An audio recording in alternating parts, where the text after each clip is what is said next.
This is the story about a forgotten genius, a gifted sculptor, artist, and modern-day Leonardo da Vinci, whose UFO-like invention was the realm of pure science fiction. But it's also a story about this man, his fixation with the past, and living on borrowed time.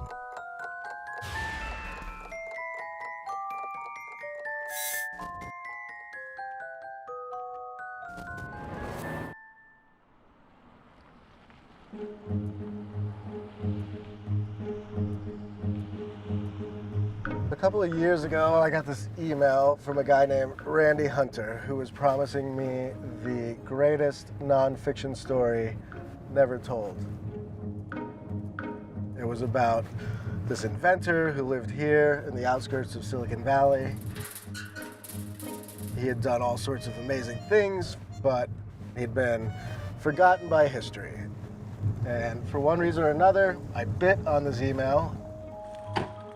And for the last 2 years, I've been coming to this guy, Randy Hunter's place,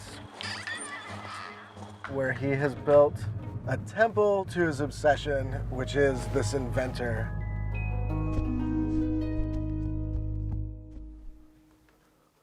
What are you doing in here, man? I got another big batch of photos. We got a few minutes to look at this? Yeah.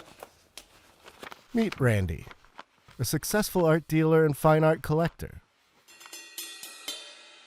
And this is the guy he wants everyone to know about, Alexander Weigers.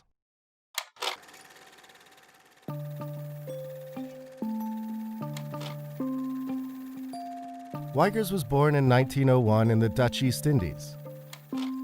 As a teen, he moved to Europe to study engineering, and then moved to the US to study sculpting. Near the end of World War II, Weigers settled in Carmel, California. And it's here he carved out a most unusual life. He built a house made entirely from recycled materials and objects crafted by hand in his blacksmith studio. Weigers' ability to live off objects that other people threw away turned him into a cult figure. Youngsters traveled from around the world to take his tool-making and sculpting classes. They also came to marvel at his art. This is probably the most photographed Weigers so far. Randy discovered Weigers in 2008, when for the first time, his sculptures were put on sale. Randy snapped up the lot. As an art dealer, he had dreamed of hitting it big by finding an unknown artist and making him famous, and figured that Weigers was his man. This sculpture is my favorite one. But what started as a business deal turned into a life-altering passion. Over the next 10 years, Randy spent countless hours and millions of dollars tracking down Weigers' sketches, personal belongings, and all the finished artwork he could lay his hands on. He produced a movie about Weigers, wrote a book about him, and became convinced he discovered a hidden genius. What draws you in? What makes you fascinated about this man? I immediately fell in love with him because he was just like my style. And I could see the depth in his work immediately. And he needed to be shared with the public.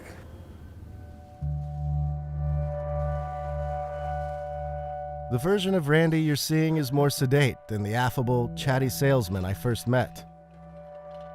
In late 2017, he started to lose a multi-year battle with cancer, and painkillers made it tough to get around and think straight. Go ahead. Sure.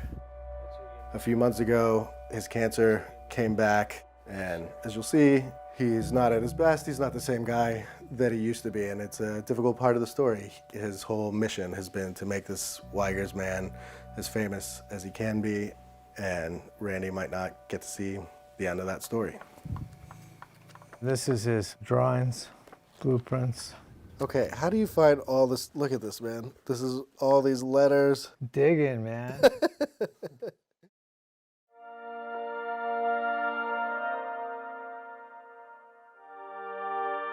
During his hunt into Weigers' life, Randy discovered something extraordinary. Hand-drawn designs for an exotic aircraft dating back to the 1920s. Alex appeared to have invented the very first flying saucer. That was an amazing find in itself. When I saw the blueprints, it was undeniable that he was the creator. Weigers called his futuristic flying machine the Discopter. Designed to take off vertically and float on a cushion of air, it was a unique concept, and one he thought cities of the future would make full use of. Weigers patented the Discopter in 1944 and then tried to sell it. He starts sending all of these letters to all kinds of companies, telling them about his invention.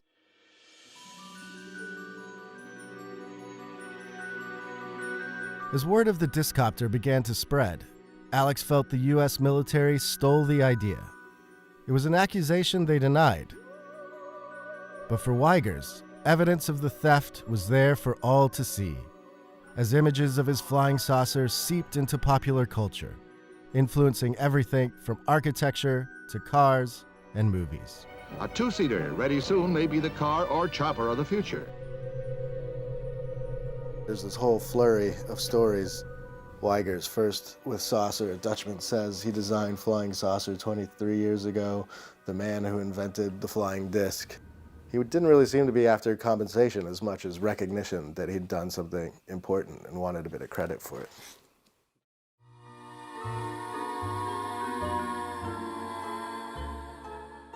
Spoiler alert, the Discopter never became a reality.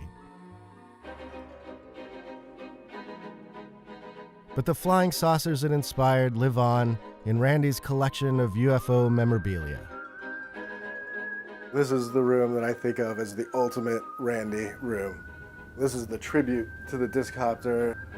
You've got books, you've got toys, everything you could ever imagine about UFOs.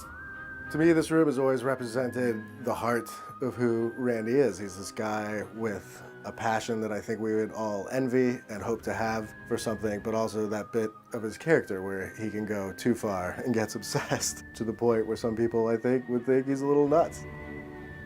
How has your family and friends reacted to this over years as you've gotten deeper into it? Do they think you're a crazed man or... How crazy you are, I think, depends on how much money you spend on your project.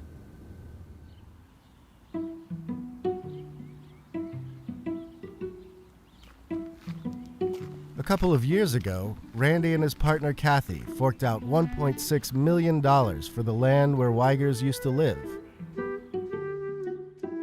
While the original house is gone, Randy's been busy, turning his new home into a temple to all things Weigers. This is Randy's workshop, and this is the room that I think ties him and Alex together. There's a mix of Randy and Alex's tools and the molds of Weigers' sculptures all lined across the room. Outside, work has started on rebuilding Weigers' artist studio and blacksmith shop.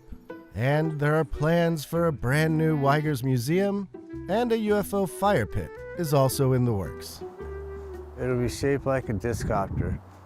And when you're actually burning a fire, it would be obvious from 100 feet in the air that there's a flying saucer on this property. You might think Randy has more money than sense.